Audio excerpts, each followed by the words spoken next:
refreshing, ice-cold Coca-Cola with a bright, right taste and a special sparkle all its own. Enjoy your Coke at our snack stand right now. The show starts in 9 minutes.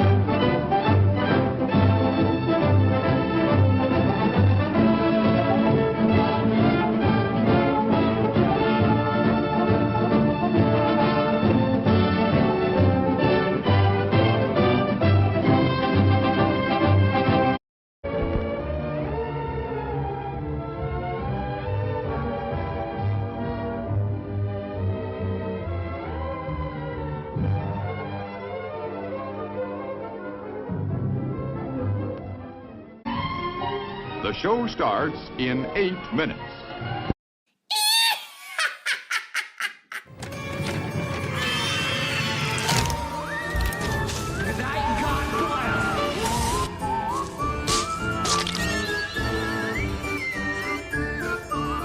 This one's different.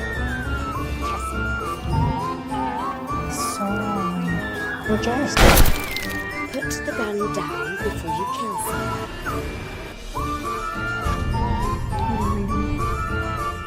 Teenage Girl's Diary.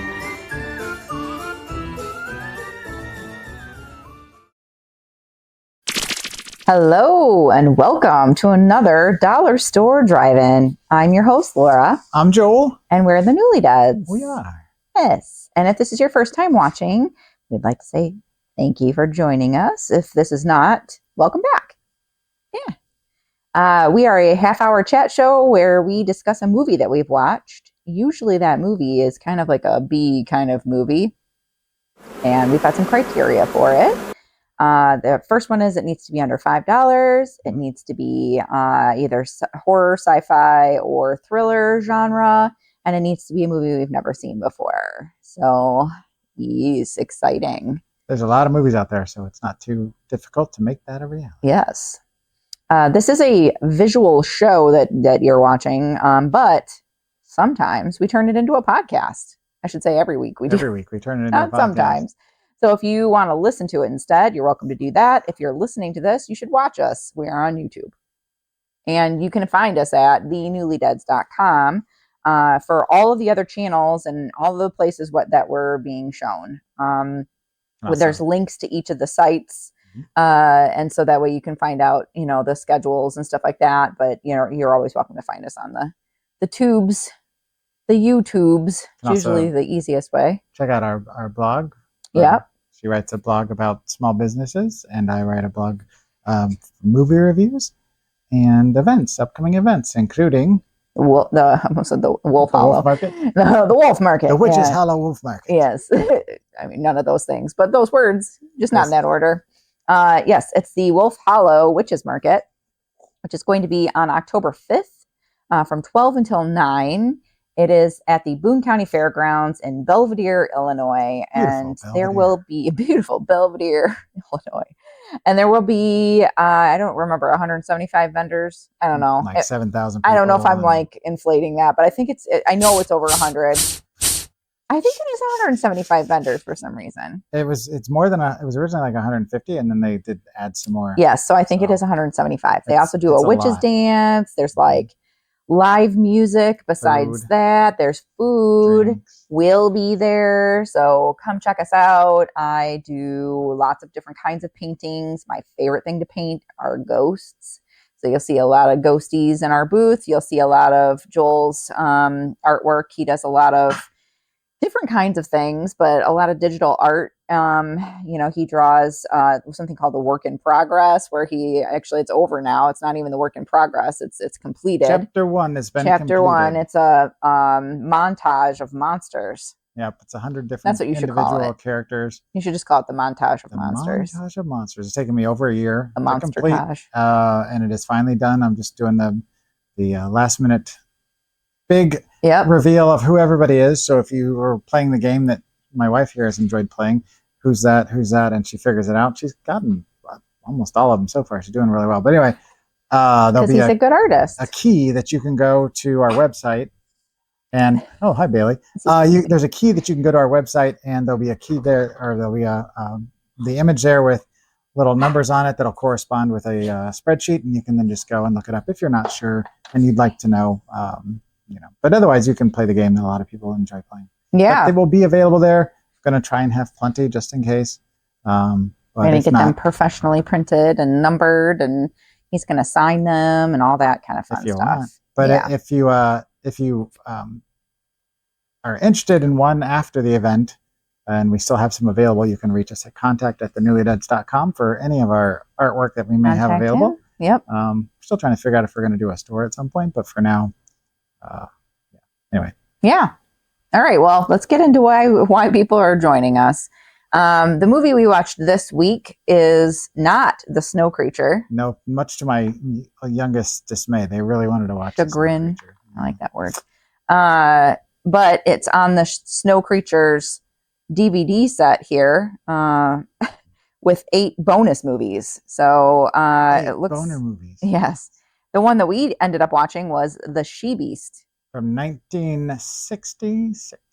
The She-Beast. He's got a little thing on his eye. Oh, and he just rubbed it all over my pants. Yeah, that was really gross. Thanks, Bailey. Thanks for rubbing your face all over my leg. Gross. Sorry, folks.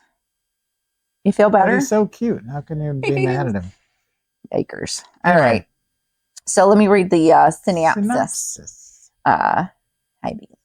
All right. The She-Beast, an Italian Yugoslavian horror gem, serves up a lot of ghoulish fun with a sinister story about Veronica, played by Barbara Steele, a beautiful young bride who's possessed by an 18th century Transylvanian witch that was murdered by local villagers. Bent on getting her revenge, the witch spawns plenty of bloody mayhem.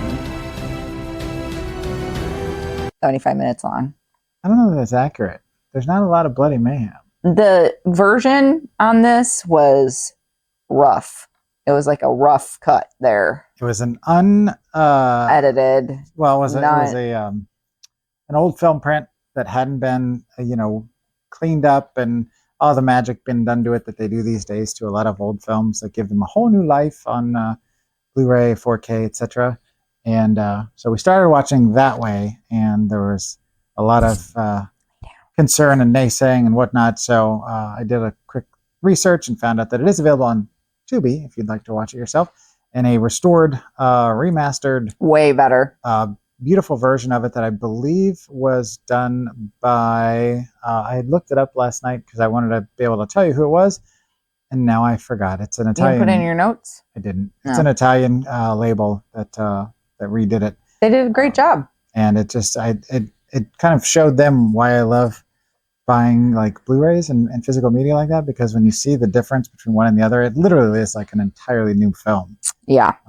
And just watching it is enjoyable for the sake of seeing all the beautiful scenery and something that happens at the end that we'll get to. Was it time for the trailer? Yes. Oh, you looked confused. Bailey, what's the matter? You want to come over here? Is that it? Yes. Hey, pick him up. You gotta help him. Whoop. There he goes. Oh. Yes, it's time for the trailer now that we've got all of our dog business out of the way. Thanks for bearing with us. Sorry, he just wants to sit by me. He likes him. He loves his pawpaw. So the trailer is coming from on your side over there, and it is whatever you want it to be. Oh, dealer's choice, eh? Dealer's choice. Dealer's choice. Bailey, what should it be? A high five? Yeah. Maybe it's just Bailey. Oh, that'd be interesting. I'll have to figure that one out. All right. We will be right back.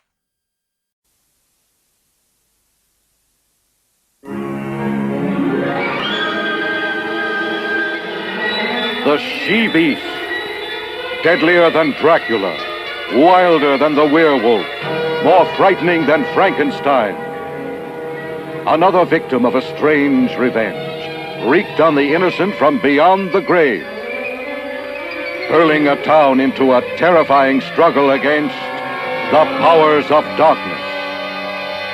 The witch Verdella, known to be dead for centuries, comes to blood-chilling life before disbelieving eyes, unleashing all manner of monstrous evil in the town in which she was supposed to have breathed her last. You'll see a creature of the damned damning the living to destruction when you see The She-Beast. Starring Barbara Steele, Mel Wells, and co-starring John Carlson. You'll see a monster in human form, The She-Beast. We're back. And the dogs are still being crazy. Just checking out my notes. Incidentally, as I was saying before Bailey interrupted and wanted to be picked up, I don't know that there was really that much bloody mayhem. I mean, I guess we'll get to that here in a minute, but agreed. They said there was a lot of it. There was blood. A little bit of mayhem. I mean, there was a lot of mayhem. But there wasn't, I didn't feel like there was and it wasn't necessarily all her fault. But anyway, so whenever we watch films, I take notes always. So we have a little guideline to walk us through our talk about the film. Laura sometimes takes notes. We both, when we take notes, draw pictures. And then at the end of the year, Laura will collect them all and put them into a little flip book that you will be able to check out on our site. You can check 2023's flip book that's available on the site now. But anyway, so this week I drew a skull with a big jaw and a hammer and sickle. Yep. You know, like what is it? Is it the USSR? That was like the, Mm-hmm. I don't know if it wasn't the flag. It was like the symbol though for. Like, it was on their flag. Was it? Yeah. I can't remember anymore. Yeah. It's been so long since I've seen that. But the USSR. That particular image, but it comes into play. We'll explain why here in a bit. Lots of hair all over what me. did you do? Because you took notes. I drew the She-Beast. Oh, she looks very sad and spidery. That's not spiders. That's hair. Oh, they are. I see it now. Because that's right. She had like moles and stuff. Because it was a very traditional kind of witch, but with weird jacked up teeth. I drew a like crazy skull with like giant teeth. There's lots of crazy skulls. I drew a sheepy because there were lots of sheepies. That wasn't those sheep. I drew Barbara Steele up there, and it says, "Oh, darling, where are all the Draculas?" Yeah, where? There was a Van Helsing, but I don't remember any Draculas. They just talked about. She wanted to know where the Draculas lived. They talked about them a couple times, and Van Helsing was a main character. Or a Van Helsing was a main character, but we never saw any Draculas. I drew like a weird spider ant. So there was a spider ant thing. Bug. Yeah. It's like Devil Ant. Dave the Rock Nelson, I'm looking at you, buddy. Send us a movie. We'll review it. Yeah. We'll be nice. I have some of his stuff on the show. Chicago's own. Anyway. That's it. That's it. Mm-hmm. So She-Beast is from 1966, as we said earlier. It's currently sitting at 4.6 out of 10 on the Internet Movie Database. This was directed by one Michael Reeves, who is known for, he also wrote these two films, The Sorcerers, more witchcrafty kind of stuff again, and a movie that I own, it's on the shelf, Witchfinder General, that is one of the few, I won't say few, it's Vincent Price in a very, very evil role. And he's plays bad guys, but this was based on a true kind of character where he's going around town to town, condemning witches to trial and ultimately to death. It's a pretty dark movie. It's good, but he is a bad dude. I don't like him. So Michael Reeves also was a writer. He wrote The Castle of the Living Dead, which sounds like something we should watch. The Oblong Box, which I believe is Poe. Yes, I've heard of the Oblong Box. When you said it's what? Poe. Poe. Is it Poe? I think it's Poe. I think it is. Yes. And I think it's also Vincent Price. At least one of there's more than one version of it, I think. I know it's the Vincent Price one. And Crescendo, which is what happens at the end or at the height of a song, not at the end. That'd probably be a decrescendo. But the crescendo is, when it reaches its peak of peakness. This was also written by Mel Wells. Mel Wells. Who wrote Island of the Doomed. The Doomed. Lady Frankenstein, which is a classic. It's not on the shelf yet, but it is on my long list of things to eventually add to the shelf. And Joyride to Nowhere, which sounds like several trips I made in college. I'm on a joyride to nowhere. And finally, this was also written by Charles B. Griffith, who is also an actor. We'll get to that in a second. But they are known for writing Death Race 2000, which we've watched. There's a show on it. Little Shop of Horrors. And Barbara Streisand, Barbarella. Not Barbara Streisand, Jane Fonda. Barbarella. Sorry, wrong actress. But, you know, it's a kind of a sexploitation sort of thing where it's very sexy, but it's also kind of a sci-fi action thing. It's kind of a weird classic. I've never actually seen him, but he wrote it. Now, as a star, he was also a star of this film. He was also in Little Shop of Horrors. He was also in Death Race 2000. And I had to include this one because this creature is eventually going to go on my work in progress / what'd you call it? I said it was the something of monsters. Meeting? No. Nope. We'll check the tape. Attack of the Crab Monsters. It's already on the list to be drawn because I have a list of another almost 200 other characters to still hit. And the Attack of the Crab Monsters is one of them because those character designs are great. And then also, as she mentioned, Barbara Steele, very big star of the Italian horror cinema and American films back in the day, including the Giallo films and then a lot of just straight up horror stuff. She was in Black Sunday, Mario Bava's classic. She was in 8½, was that Fellini, I think? And then she was in David Cronenberg's, the film that introduced me to David Cronenberg at a way too young of an age, Shivers, that stars Marilyn Chambers. That movie, when I saw it, it was called It Came From Within. It was on TV. And all I remember is there was a laundry room scene where there was a worm thing that jumped out and went down somebody's throat. And it's a weird movie. It's on the shelf. So anyway, at this point, my lovely wife turns to me and says, "What did you think?" And now we get to the realness. Incidentally, my youngest child, who has become quite the almost like the third part of the show in a lot of ways, if you don't count the dogs, decided they wanted to watch this with us. I think originally they thought this is what we're going to watch, and they love kaiju and giant monster movies, so they were like, "Oh, yeah." But then when they found out what it was, and I showed them the poster and when it was from, they thought it sounded funny. They were on board, yeah. And so they stayed and watched it with us. So this starts off like a very poorly copied VHS.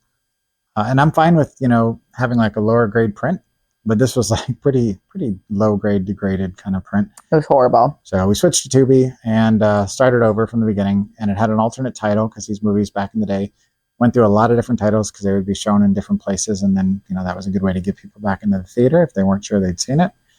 Happened a lot. So a lot of movies have different titles. Like I mentioned with Shivers, also was known as It Came From Within. There is a witch that has murdered a child and then was trying to capture or hurt. It killed, she was like killing it. Was it just kids? She kidnapped another kid or whatever, and then that little boy, remember, he was like running through the fields and he was like, "You stole my brother."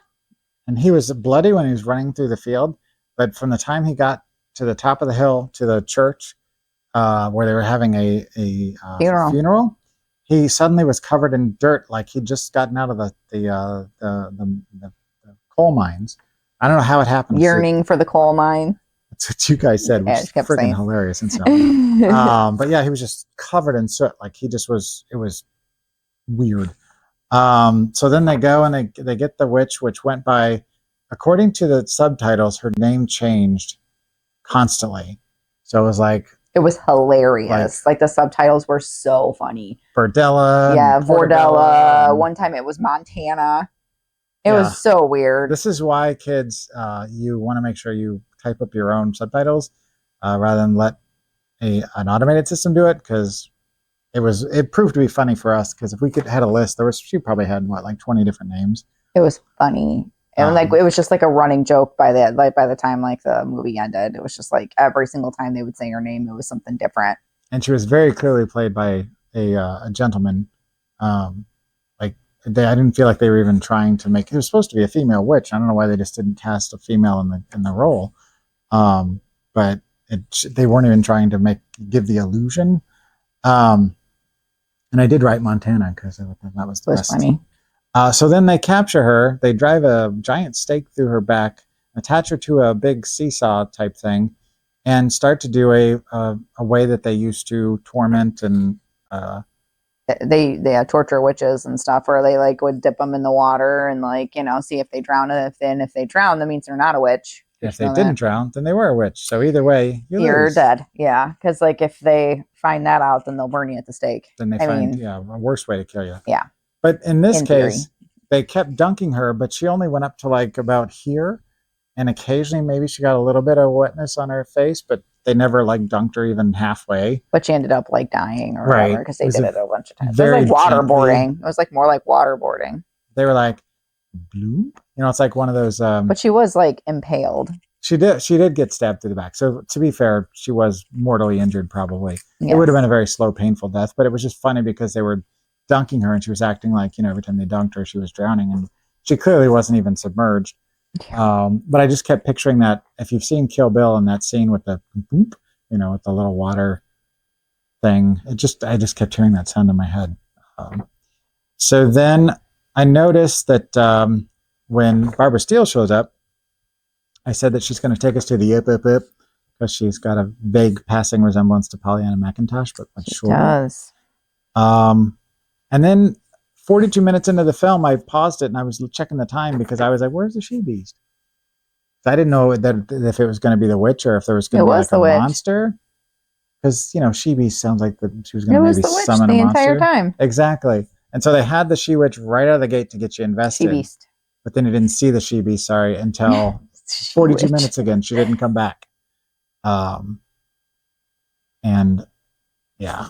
So the Van Helsing character, this old guy that lives in a cave because they've taken his castle, drives this really like loud yellow car that looks a lot like Bessie. If you guys are fans of Doctor Who and John Pertwee's Third Doctor, you'll remember Bessie, the car that he drove around when he was trapped on Earth working for Munit. It looked a lot like Bessie. Okay, so the hammer and the sickle. So they find the witch, they bring her back to life. Van Helsing does intentionally, incidentally, because she has she's possessed Barbara Steele's character. Well, first of all, circle back here. Yeah, okay, so yeah, Barbara Steele and then her co-guy. I don't know what his name was.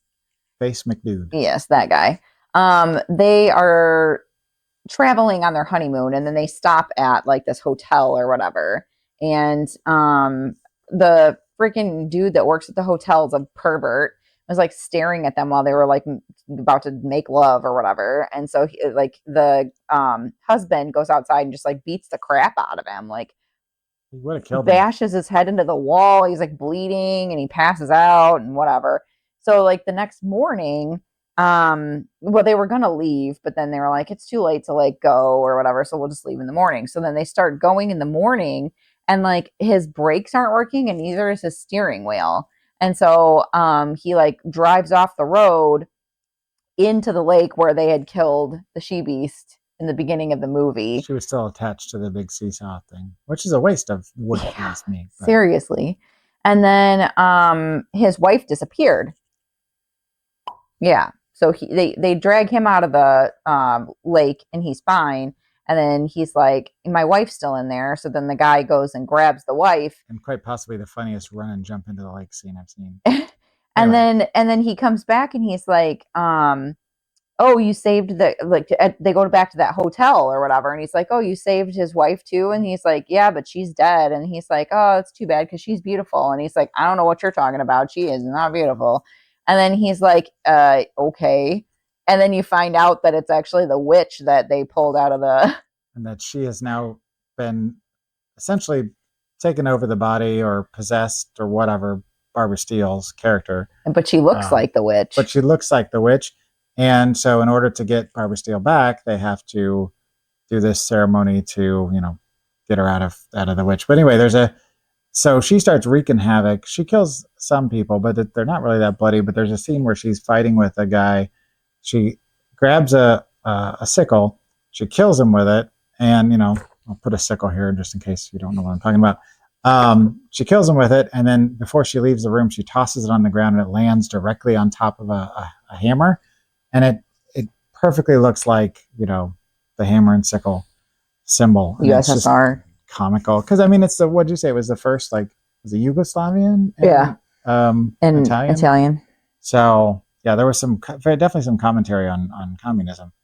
The whole movie was very strange in terms of, everything. So, time has flown here. Mm-hmm. Incidentally, Barbara Steele could only work one day, so they shot all of her scenes in one 18-hour stretch, and after that, she refused to speak with the producer for a lot of years. But anyway, so at the end, there's a car chase where the entire film goes into a totally tonal shift, where it becomes like a comedy. Like a comedy, yeah. There's the cops are in Bessie, and they're chasing the two main characters and the hag or the witch that they've knocked out and is the back of the truck. There's a whole bunch of other stuff that I feel like they should have been playing Benny. Yeah.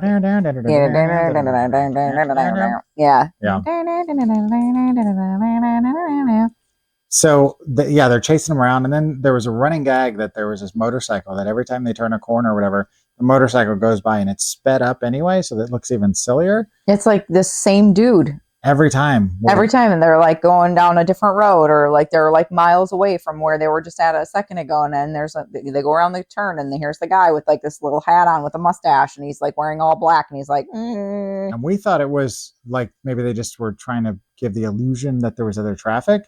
But when we did a little digging, we found out that it was intentional, that the director thought it was funny.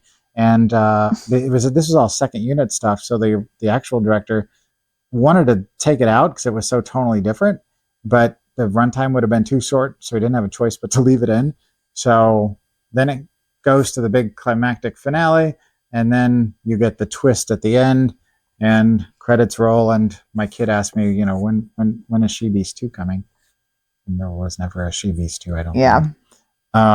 It was a crazy movie. So I took a little snooze in the middle of it, but that's just because I worked a 12-hour day yesterday and I was exhausted. She had extra work she had to do, so she was out a little I was late. out, yeah. I had to work in an event, and we started late, and it's been a weird time. I'm tired.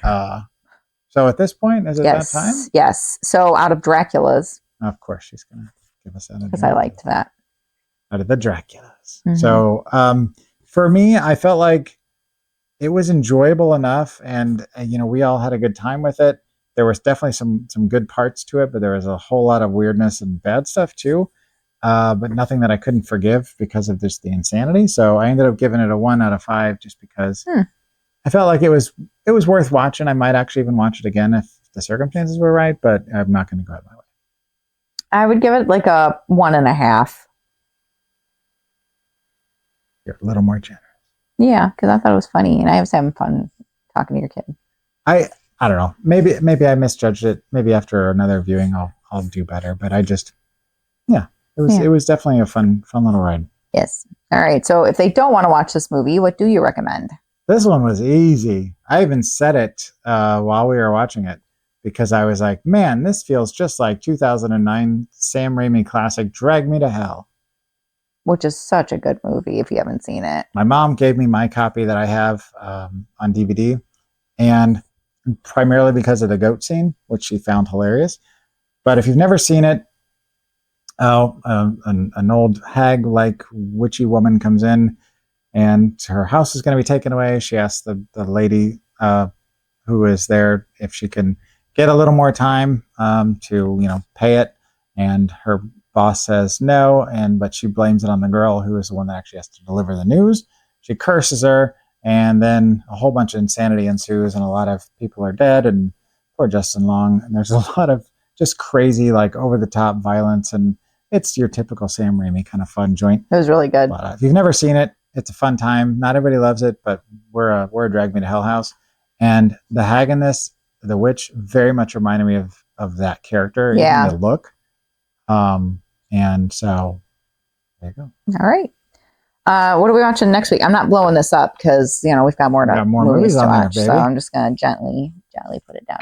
We're back to the big box. Oh, big one. And so in order to tell what movie you're watching, you got to pop the box and look at the actual disc and say, what's the second title? The Cellar Door? From 2007. Okay. Oh. Herman seeks girl next door types to capture, torture, and kill in his basement, but his latest victim, Rudy, has other plans. Rudy. Not that Rudy. A reason I said, because a Herman, or that's the name of my car. I named it after Herman Munster because it looks like, Because my car's name was Lily. Green. And her car is this kind of Frankensteinish monsters green. Frankenstein's monster green. That was a weird way of saying it. Mm-hmm. And so we have Herman and Lily sitting out in the garage. Lily too. Yes. Awesome. Well, this was a fun movie to watch and fun show. Anything else we should say before we skedaddle? Just that this is on the same set that we watched the William F. Pother classic Hurt, which we actually enjoyed more than we thought. So my hopes are high that we may get a passable film. Yes. All right. But that's it. Okay. Well, thank you very much for watching and also for listening, if that's what you're doing. Hopefully we will see you next week. And until then, keep it cheap and creepy. Bye.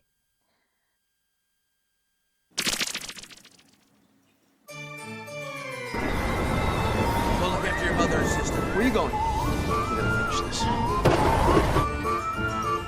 Goodbye, Tom.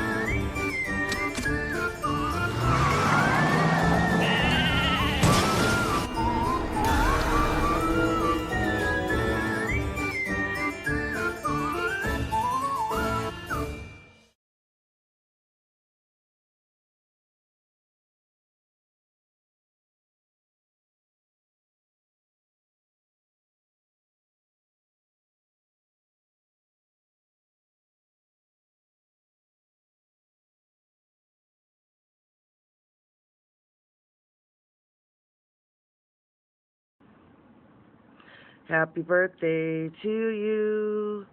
Happy birthday to you. Happy birthday to my Joeler. Happy birthday to you. You know I love you since first day of school, 1980. Have a wonderful day, my friend.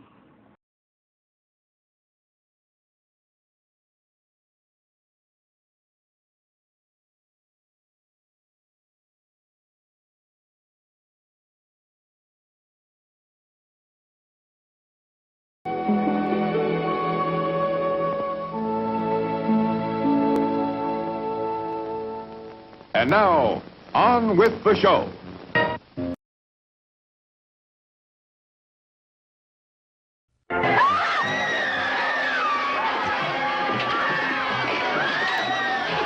The Blob is back in a horrifying new adventure.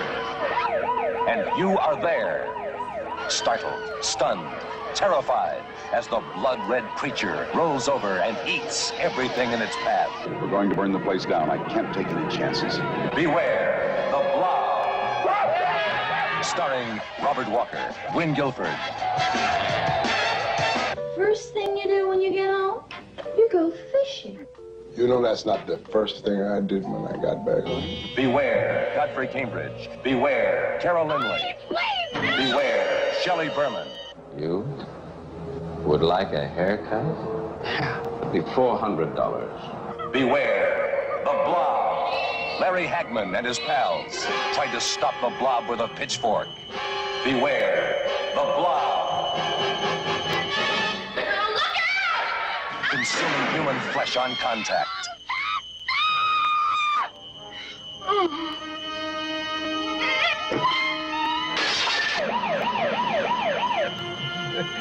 I don't suppose you got any identification.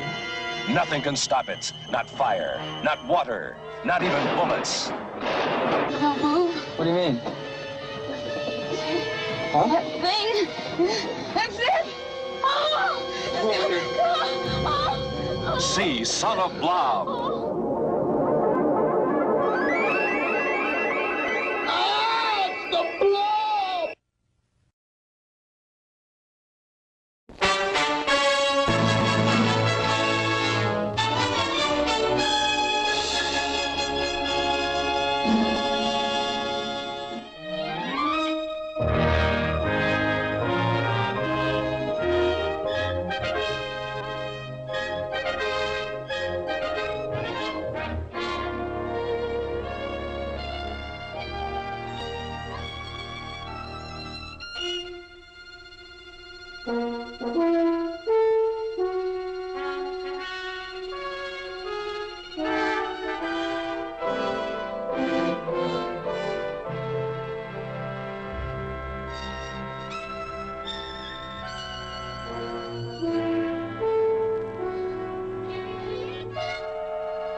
Dad's playing beautifully tonight, isn't he?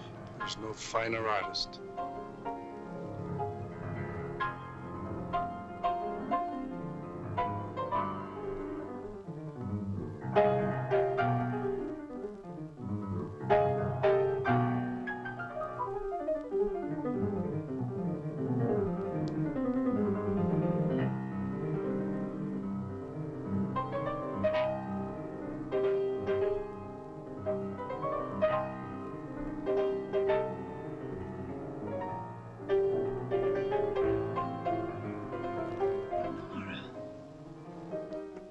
Yes. It is the living image of her.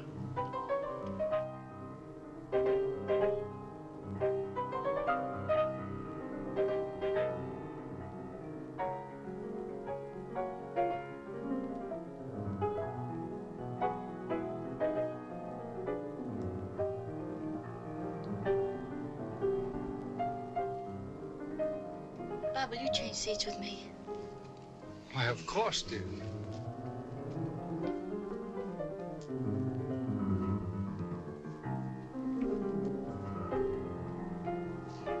What's the matter? Oh, nothing, but that man in the next box keeps staring at me.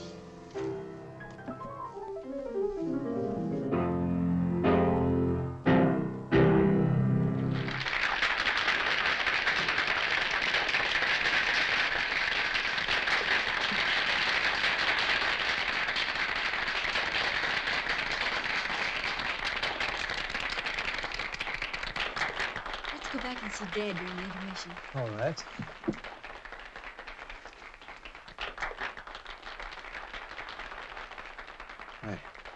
It is like seeing the dead return to life. I must know who she is. That can do no good. The dead have no place among the living. I shall be the judge of that. Really, Mr. Lawrence, for a man your age, you're certainly in the pink. I have to be. Most people don't know it, but giving a piano recital requires the stamina of a marathon runner. Say, Judd, I think you better give my right forearm muscles another going over. Feel a slight cramp in my index finger. Yes, sir. Hello, Hello, Dad. Hello, darling. Hi, Bob. How am I doing? Marvelously. I don't believe I've ever heard you in better form. That's because you're home from school, my dear. I was playing for you tonight. Oh, am I glad this engagement ends my concert tour. Now I can relax, wear old clothes, and let my beard grow.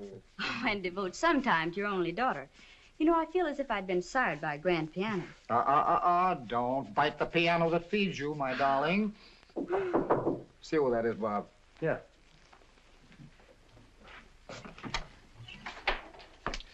This gentleman would like a minute with Mr. Lawrence. Just a moment. Dr. Igor Markoff is waiting to see you. Igor Markoff? I don't know the man. I'll tell him to write me for an appointment. No, wait a minute, Bob. I've got a few minutes. Let him come in. My dressing gowns yet?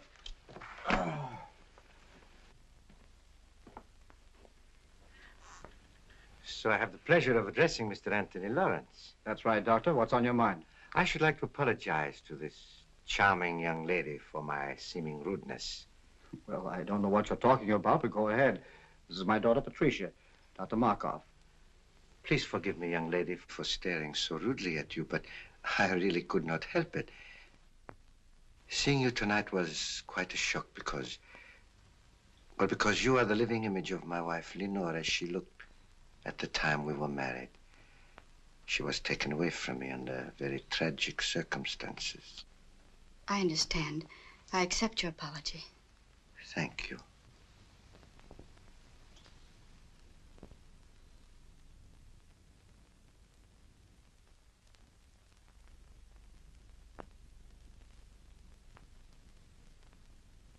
This will always remain an unforgettable moment in my life.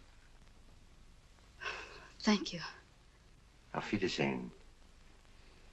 So nice to have met you. I always appreciate the privilege of meeting a great artist. Thank you, Doctor. Good night. Good night, sir.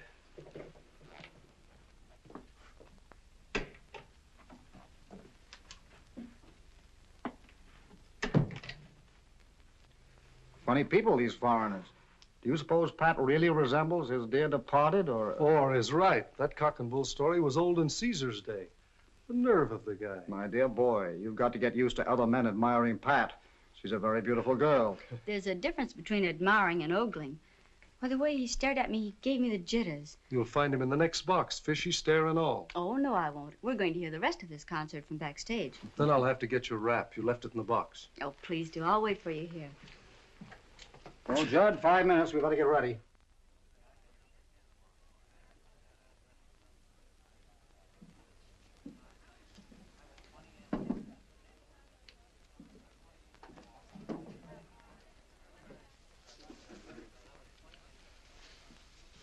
It seems that the great Dr. Markoff failed to make a favorable impression. Temporarily, yes. But there will be many opportunities in the future. Besides, the doorman was not averse to accepting a little gratuity and gave me all the information I needed. Igor, I've risked my life for you. I've kept your secret all these years. Does all this mean nothing to you? Don't I mean anything to you? Because of your knowledge of my work, I need you as an assistant. You have never meant anything more, and you never shall. Keep that in mind.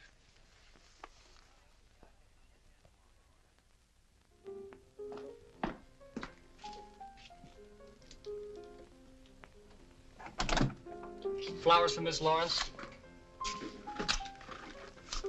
Sign, please. Thank you.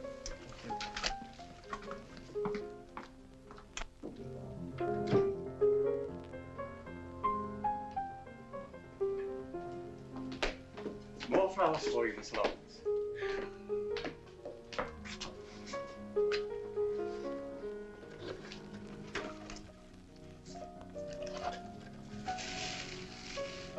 Flowers, flowers, flowers. Morning, noon, and night. The man must be crazy. Keeps on, I'll hate the sight of him. Have Williams take those to the children's hospital. Right away, miss.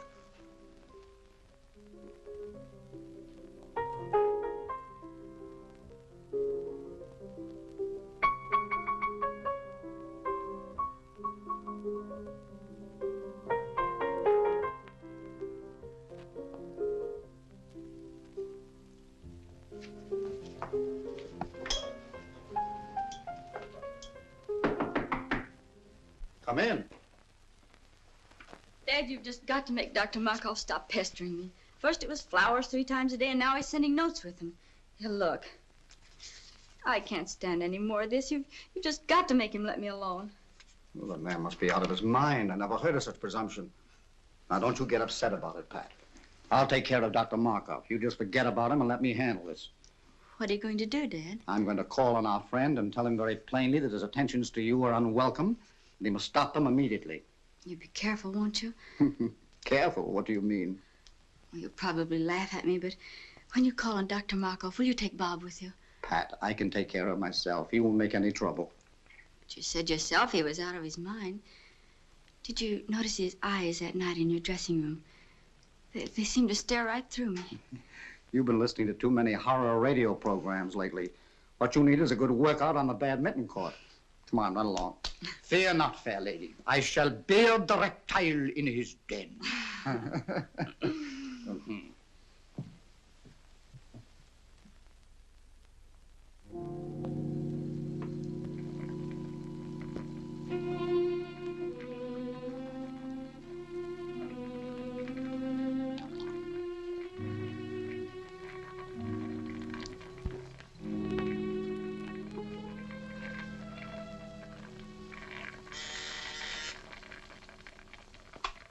Yes?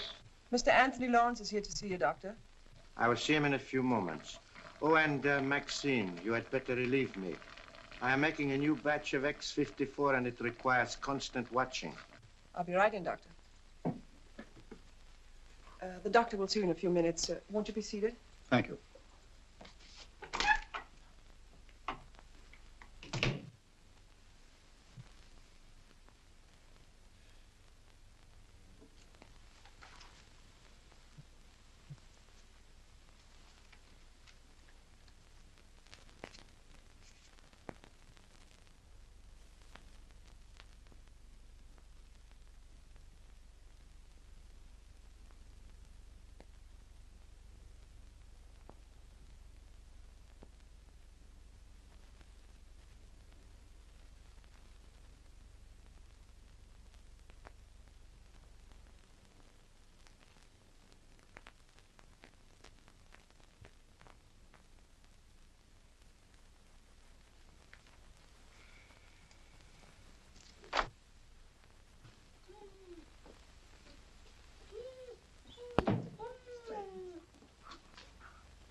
Get back where you belong.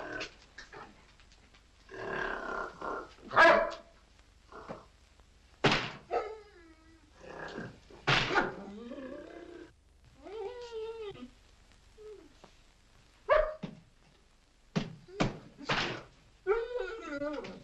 wish you'd get rid of that brute.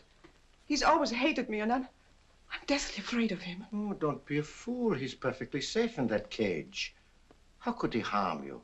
It is silly. Besides, he's very essential to my work. Now, when that concentrated pituitary boils dry, turn off all the burners. Add some elixir, place it in 4 cc ampoules, and refrigerate them. Yes, Doctor. Watch it closely. See that it continues to boil, but very slowly. Now I must go and talk to Mr. Lawrence. I cannot leave him waiting any longer.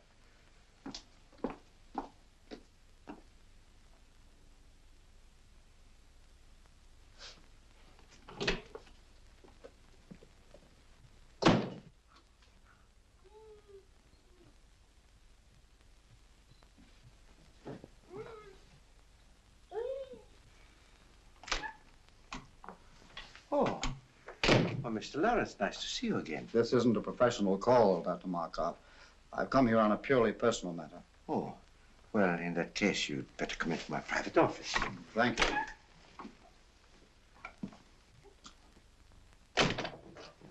Won't you sit down? I'll remain standing if you don't mind. Oh, as you wish. I'll get to the point very quickly, Dr. Markoff. I've come here in regard to my daughter, Patricia. Ah, yes, a lovely young woman. And that's beside the point. She doesn't welcome your attentions. I'm forced to ask you to stop annoying her. I'm afraid you're being very insulting. Your persistence has left me no other choice. I've already explained my deep interest in your daughter. Perhaps you thought I was lying.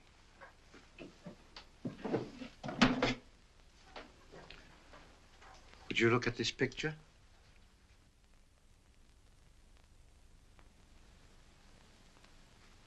What if there is a resemblance? That doesn't give you the privilege of annoying her. But I am going to marry her. Marry? I'm amazed at your conceit. I'm warning you, Dr. Markoff. Unless you stop annoying my daughter, I shall call the police. Stop, not so fast. Let go of me!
Pardon me, Miss Lawrence. Dr. Markoff's on the telephone for you. Dr. Markoff? Oh, say I'm not in. Yes, but he says it's important. He must talk to you concerning your father. My father? I'll talk to him.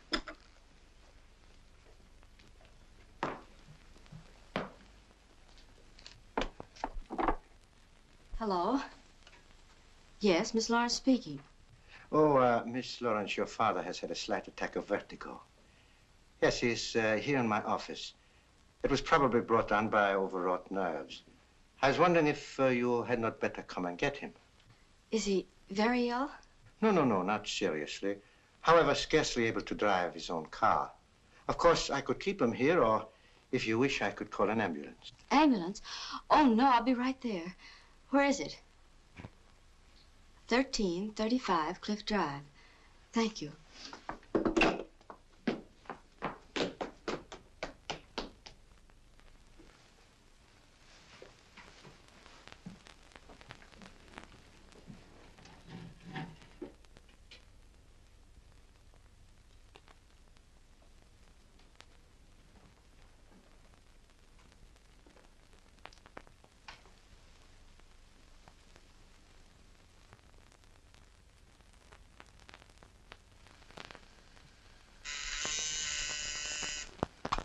Yes, Doctor? Maxine, turn down all the flames to about half. But Dr. Markoff, the concentrate is nowhere near dry yet. I know, but it must boil very slowly. All right.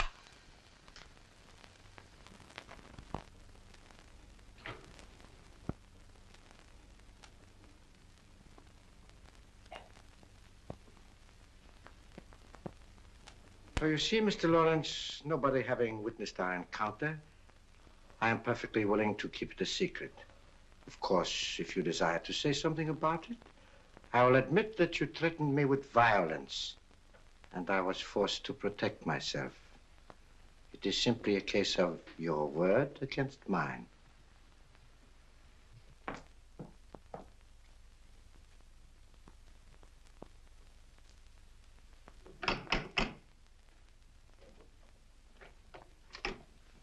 Is this Dr. Markoff's residence? Yes. Are you Miss Lawrence? Yes. Come in. The doctor's expecting you.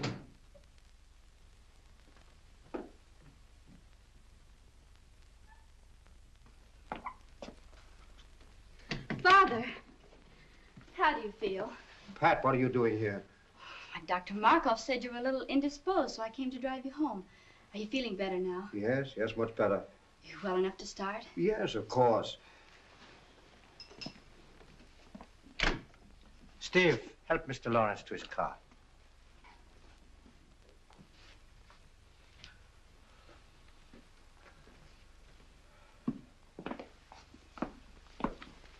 Miss Lawrence, may I have a word with you? Yes. I think that your father will bear watching. If you notice him developing certain symptoms of, well, if you notice him acting strangely, I would strongly advise you persuade him to see his doctor. I'll remember. Thank you. You're welcome.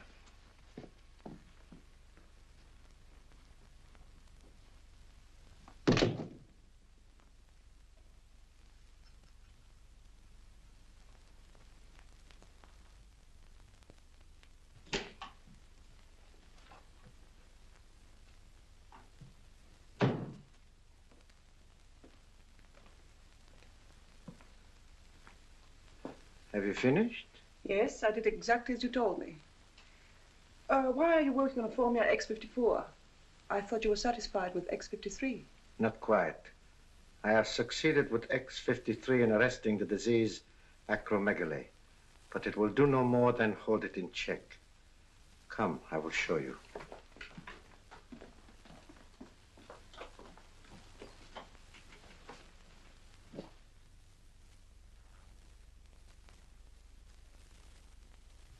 You will recall that after I injected him with the disease, it was allowed to proceed to this stage. Enlargement of the head, the feet, and so forth. But from the moment I gave him an injection of X53, there has been no change in the condition, neither progressive nor retrogressive. I have every reason to hope that this new formula will prove to be a complete cure for the disease. Think what it will mean to have the power to control a dread disease like acromegaly. The only living man to have such power. And why are you the only living man to have such power? You know why. Yes, I do. And you're not even a doctor. You stole the name and laboratory notes from the man you killed. He deserved to die. And his death made it possible for me to escape from Europe as the real Dr. Markoff. And reap the rewards earned by another man with years of work and study. What I took from him was small repayment for what he tried to take from me. The love of Lenore, my wife, the woman I worshipped. But his love cooled as I knew it would when he looked at her beautiful face and saw the ravages of the hideous disease acromegaly. Did you deliberately inoculate her with that dread disease? I did. I was determined that no other man should try to take her from me. I knew if she were no longer beautiful, no one else would want her. Then I would have her all for myself. But she could not stand the sight of her own face. So she killed herself. This is incredible. Only a madman could do a thing like that. I'm getting out of here. I'm going to police someone. Tell them everything. Police someone. Tell them I'm a madman. Stop.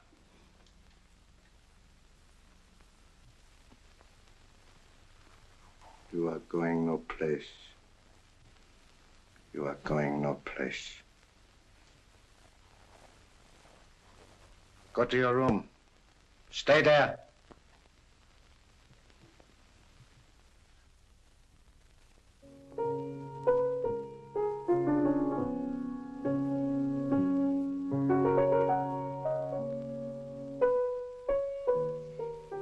Good to have you back again with us, Bob. Glad to be back once more, Pat. It's no fun being away from you.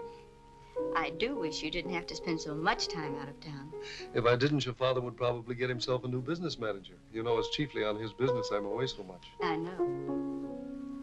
Bob, do you think you could book Father for a series of summer concerts? Pat, what are you talking about? If you knew the heavy schedule I booked him for next season, you'd want him to have a good rest. Oh, I do, but he can't seem to rest. I don't know what's gotten into him. He seems to have so much energy. He just can't seem to work it off. Well, let's hope it keeps up. But it can't, Bob. Do you realize that he's up at 6 every morning? That he walks practically all day long? That I can't get him to go to bed at night? Why, sometimes I awaken at 2 or 3 in the morning, and he's still playing his piano.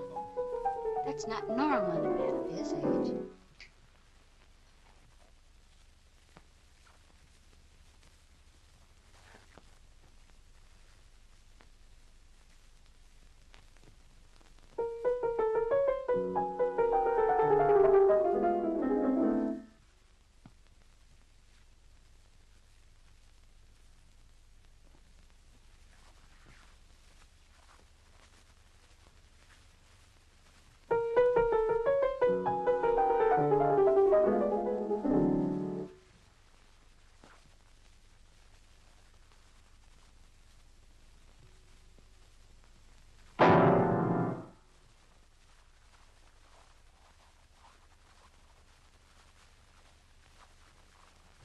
Pat, come here. You too, Bob.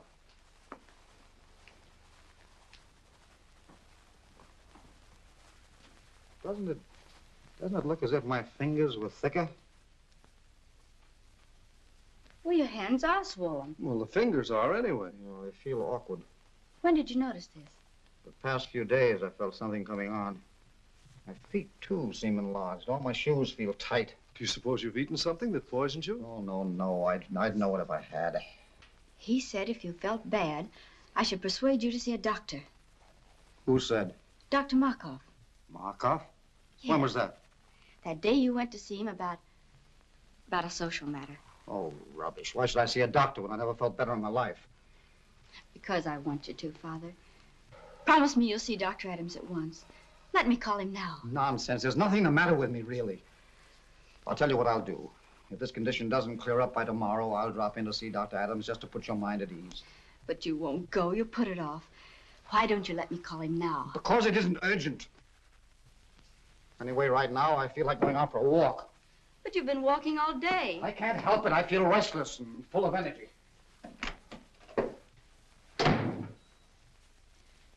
What do you make of it, Bob? Oh, perhaps some minor upset. But I would have him checked over by Dr. Adams. And how are you feeling today, Mr. Lawrence? Physically, extremely well. And your appetite? Still increasing. Mr. Lawrence, after studying all the results of your laboratory tests, x-rays, metabolism records, I have reached a conclusion. But not being satisfied with my own diagnosis alone, I called into consultation Dr. Kruger and Dr. Naylor, whose reputation, of course, you know. Yes, certainly. And they, without any hint from me, both came to the same conclusion. Acromegaly. Acromegaly? Yes. It's a very rare disease, glandular in origin, activated by a defective pituitary. Doctor, can't you tell me in plain English what's wrong with me and how serious it is? I'm trying to tell you. You have a glandular disorder, a disorder of the pituitary gland. A disease so rare that medical science knows little about it as yet. Is it fatal? Fatal? Well, not necessarily. It's a progressive disease, enlarges the extremities. It's accompanied by an increasing amount of energy to a fabulous and dangerous degree. Is it curable? Mr. Lawrence, there is but one man, to my knowledge, who knows anything important about acromegaly. He's a specialist in glandular disorders, and I understand has devoted a great deal of research to this particular disease. I urgently suggest that you consult this man, who is in a position to do more for you than any person in the profession. Who is it?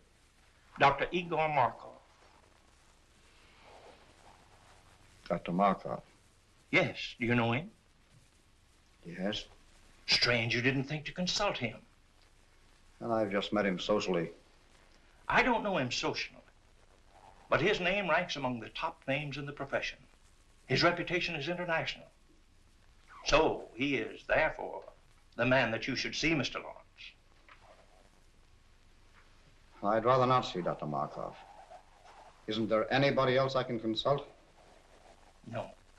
He's the only man I know that can help you. He has not seen fit as yet to give out his findings or his method of treatment to the profession. So, therefore, if you're to be helped, you must go to him. And there's nothing you can do for me, Dr. Adams? Frankly, Lawrence, nothing effective. Well, thank you for your frankness. You will see him? I'll think it over.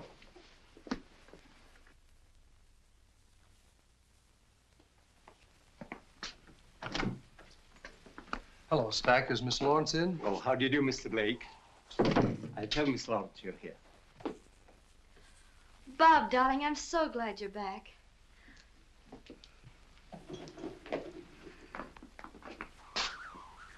I've only been away 4 weeks. How are you, sweetheart? I'm so worried. About what? About Father. What's he been up to now? Well, that's just it, Bob. I don't know. He's locked himself in his room for weeks. He hasn't allowed anybody in to see him. Stack takes his meals into him, but he has to leave the tray in the music room. He says the door into the bedroom is locked and that Father won't come out until after he's left. Is he in there now? Yes, but the door from the music room into his suite is locked from the inside.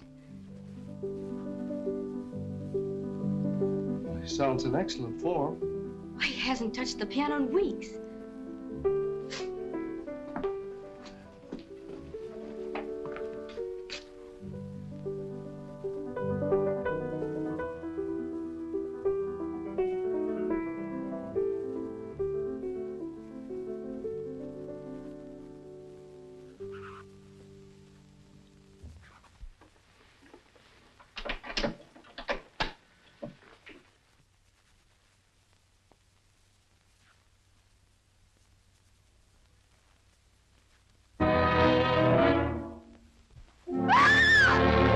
Take her out of here, Blake. Take her out of here, quick!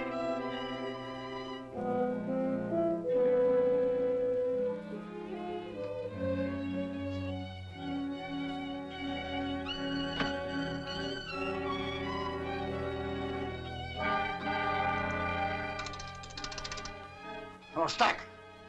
Have William bring my car around to the side entrance immediately and leave it there. I'll drive it myself. Now.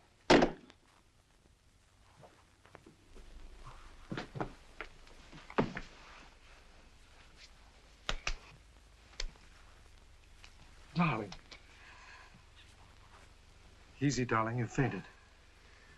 Bob, did you see what I saw? What are you talking about? Did you see his face? His head was so large. It's your imagination, darling. The lights in there were strange, that's all. No, Bob, no.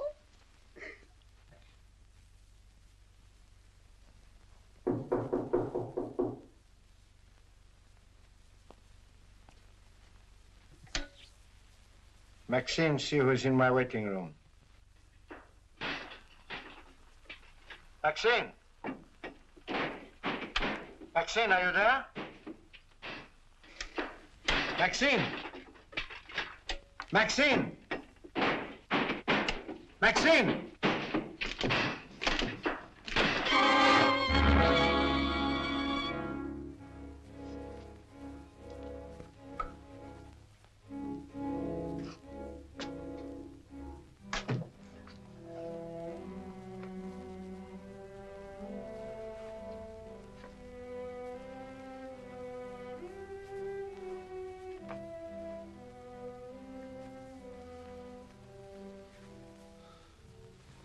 Lawrence.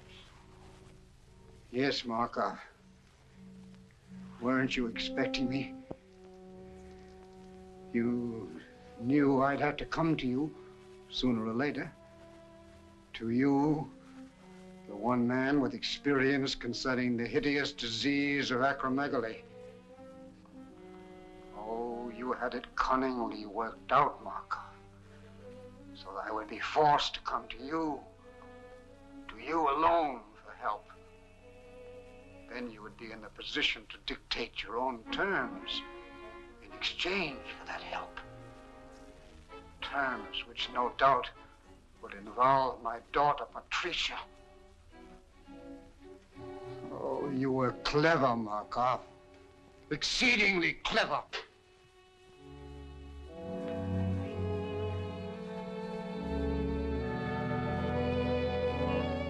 As the only man with sufficient knowledge of the disease, not only to alleviate it, but to infect a person with it, you hold a decided advantage. So you see, Markoff, I know you infected me with something that caused acromegaly. But how you made the disease develop so rapidly, when science has proven that it takes years to reach this stage, I do not know. But you did. And now, Markoff, I've come to you as you knew I must, to make terms. Yes, I've come to make terms. No, Lawrence, you overestimate my control of the disease. I've made an extensive study of it. Yes, that is true. But after all, I am only an apprentice. Yes, the devil's apprentice. Markoff, you have set yourself up as a Frankenstein and created a monster. I am that monster. But if you remember, the monster destroyed the man who created him. That is what I'm going to do to you, Markoff. Destroy you! Good work, Steve. Put him on that chair while I prepare an anesthetic.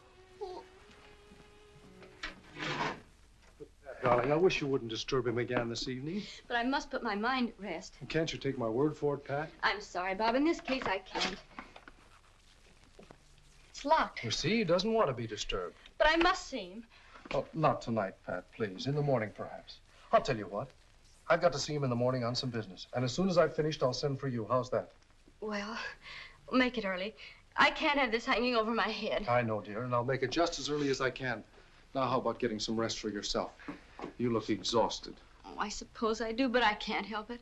You look lovely to me, dear. But you do need rest. Now run along. Sleep well. I'll try. Good night. Good night.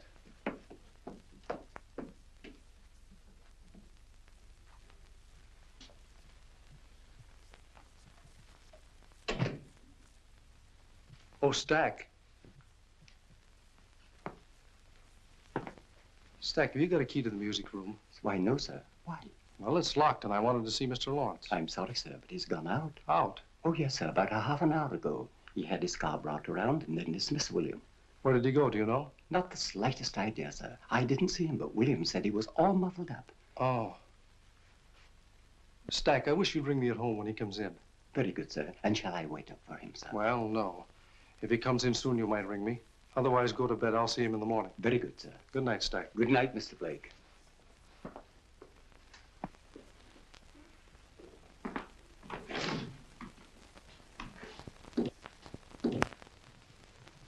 Put him in the room of the surgery in the East Wing.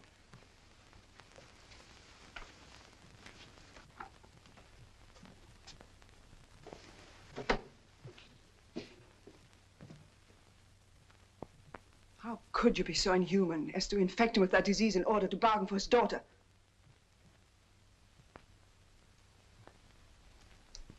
Who gave you that idea? You left the dictograph open. I heard every word that was said. Forget what you heard. It does not concern you. I'll not forget. If you don't give up that insane idea of marrying Patricia Lawrence, I'll tell the truth about you. You would not dare. Oh, yes, I would. Does this mean that I have completely lost your loyalty? You speak of loyalty. You don't even know the meaning of the word. You seem to forget all the things I've done for you. I've even risked my life for you, hoping that you might realize how much I love you, that someday you might return that love. But no.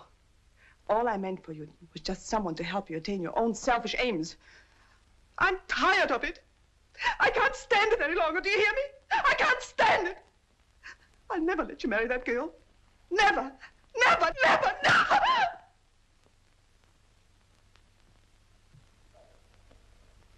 Maxine, you heard nothing.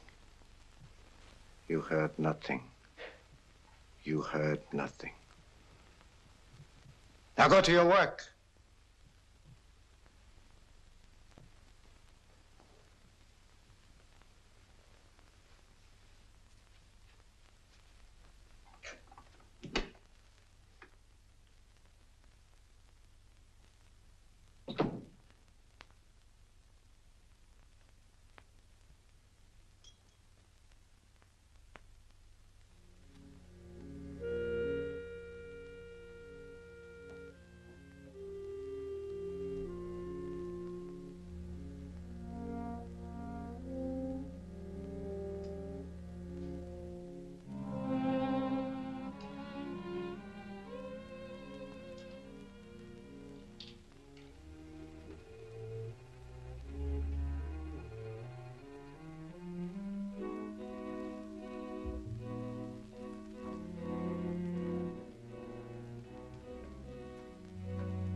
All right, go back in the other room.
Good morning, Doctor. The gorilla's cage was left unlocked last night. No, really? Why, he could have killed somebody. Yes, he could have killed me if Ace hadn't heard me scream and driven him back again to the cage. Oh, well, you are very fortunate. Very. And so am I. I could have lost a valuable assistant. How do you suppose the cage was left unlocked? Oh, I suppose the attendant was careless. I shall discharge him immediately.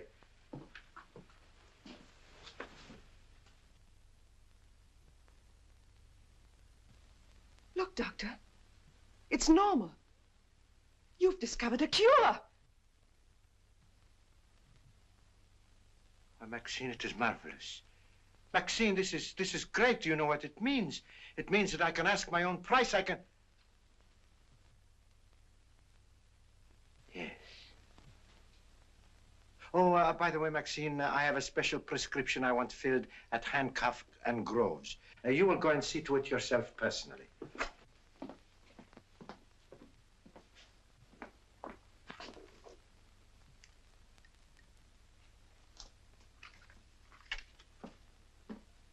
Couldn't it be ordered over the phone? If I wanted it that way, I would have said so. Very well.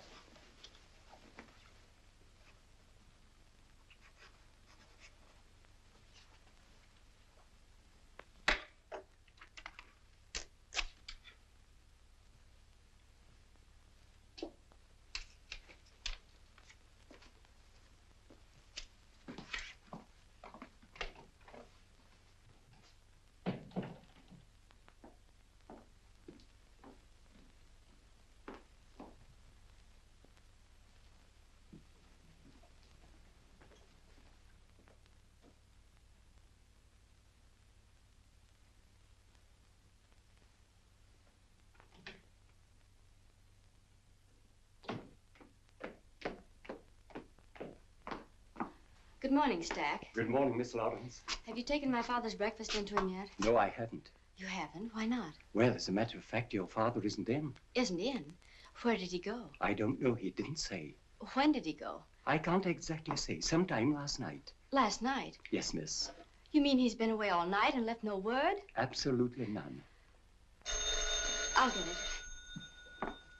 it. Hello? Yes, Miss Lawrence speaking. This is Dr. Markoff. Now, please don't be alarmed, but your father came to me last night for a consultation. Father came to you last night for a consultation? Yes.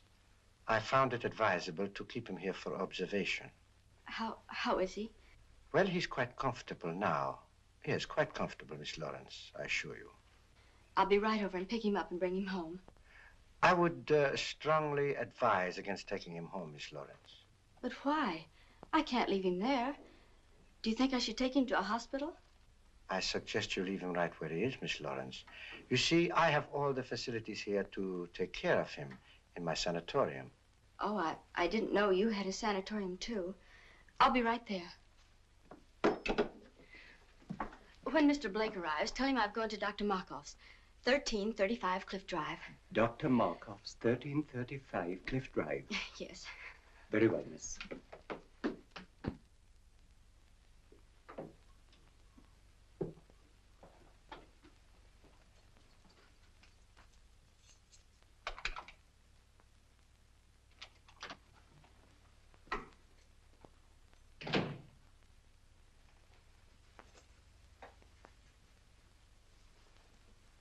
Lawrence, I want you to try hard to understand what I'm saying. Try hard. This is Dr. Markoff. I can save you, Lawrence. I can cure you. Do you hear me?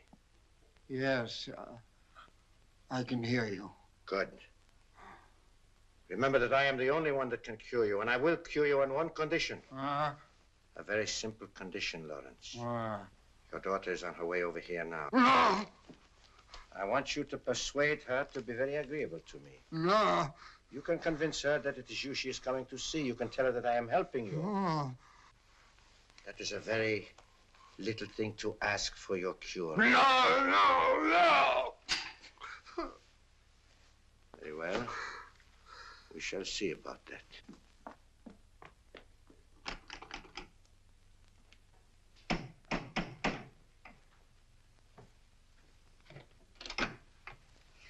Dr. Markoff, please. Come in. Dr. Markoff wants you to wait in there.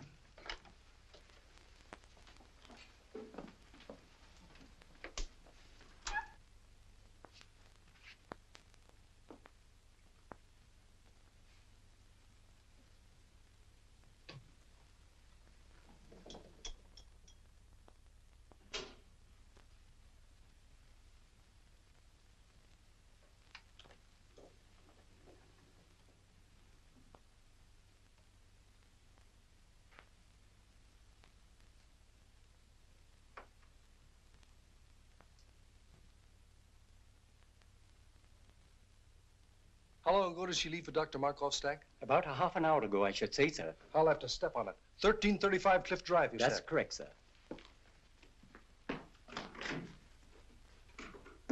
I do not have to cure you, Lawrence, because nobody knows I have discovered a cure.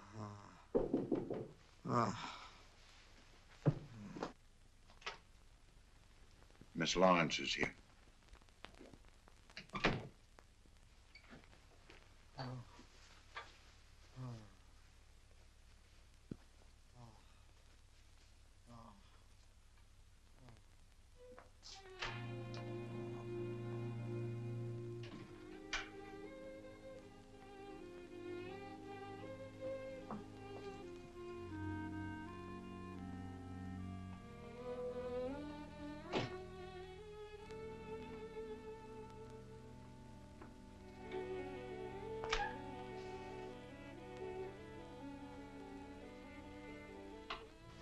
Miss Lawrence.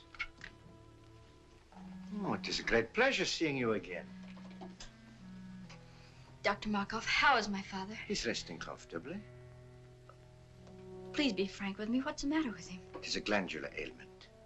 How serious is it? Well, Miss Lawrence, I'm afraid it is quite serious, particularly in your father's case. Why particularly so in his case, Dr. Markoff? Well, you see, the peculiar disease your father is suffering from causes extreme enlargement of the extremities, the hands, feet, and certain portions of the head. In a professional pianist, it is fatal. That is to the continuance of his career, I mean. Not only are his fingers incapacitated for the intricacies of delicate performance, but his very appearance, upon which so much depends for public approval, is most uninviting. Dr. Markoff, how does it happen my father came to you? I think you will find that your Dr. Adams sent him to me. Dr. Adams? Yes. Dr. Adams made exhaustive tests and in consultation with several eminent colleagues of his, diagnosed your father's case, and correctly so, as acromegaly. Acromegaly? I never heard of it. Few have. It is very rare.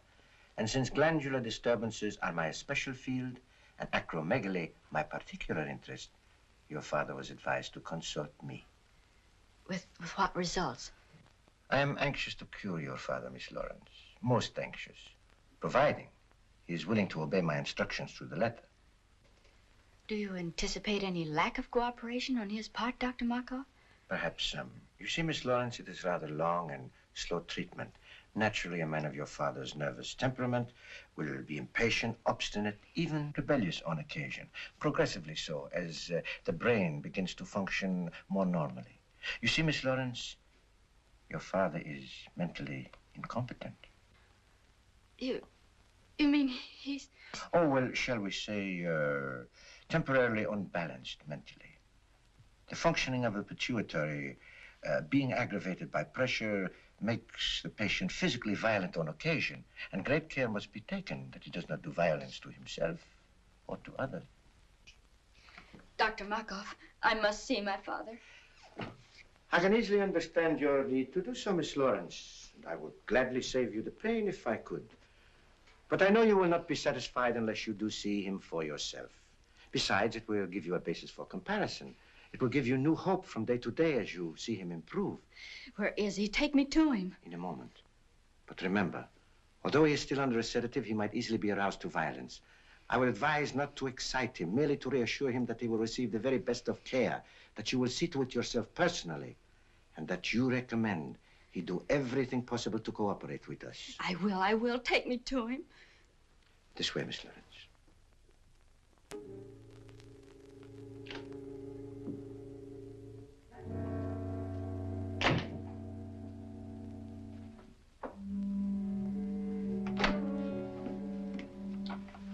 You know what to do.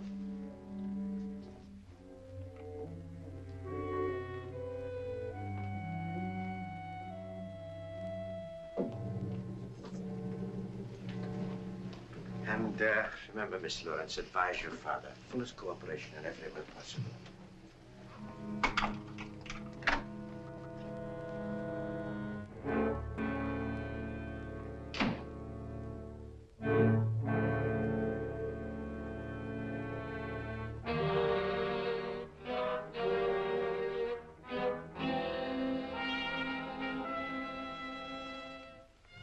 How ghastly.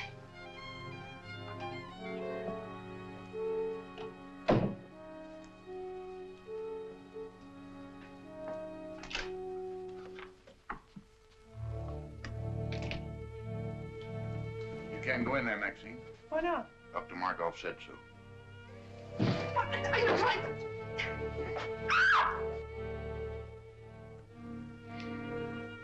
Father, speak to me. It's Pat. Father, speak to me. It's Pat. It's Patricia, Father. I'm here. Pat. You're going to be all right. Dr. Markoff says so. Markoff. Yes, he's going to cure you, he and I. Markoff. Markoff. Markoff. No, no. Markoff. Markoff. No, no. Dr. Markoff, why is he strapped down? To prevent his doing violence to himself or to others, Miss Lawrence. Take them off. Take them off, do you hear? Well, that would be very dangerous. Take them off, I say. Take them off at once. Stop that. Calm yourself. Calm yourself, Miss Lawrence. I don't care what you say. You can't treat him like a wild animal. It is a necessary precaution, Miss Lawrence. If he were to become violent, he would be extremely dangerous. I don't care what you say. You can't treat him like a wild animal. His recovery depends solely on you. What do you mean? I will cure your father when you decide to become my wife. Let go of me. I'll never marry you. Never is a long time. Some people do change their minds.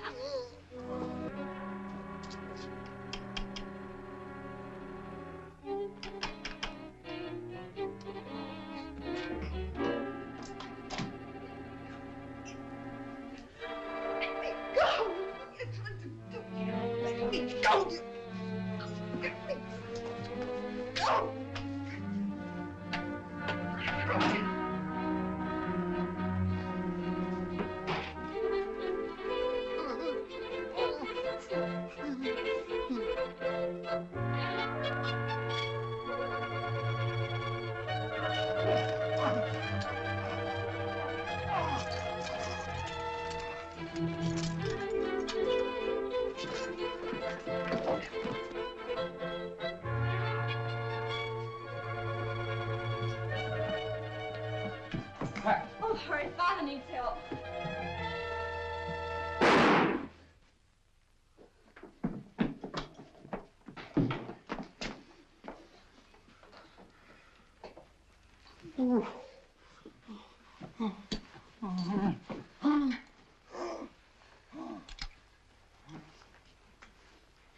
Is he all right?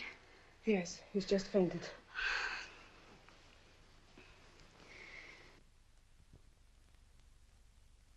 Dr. Markoff was the only man who could cure Dad. With him dead, there's not much hope left. Oh, yes, there is, Miss Lawrence. I'm familiar with the serum Dr. Markoff has perfected for the cure. He has been using it to bargain with your father for you. He'll be all right. It might take a little while, but he'll be all right. Thank you.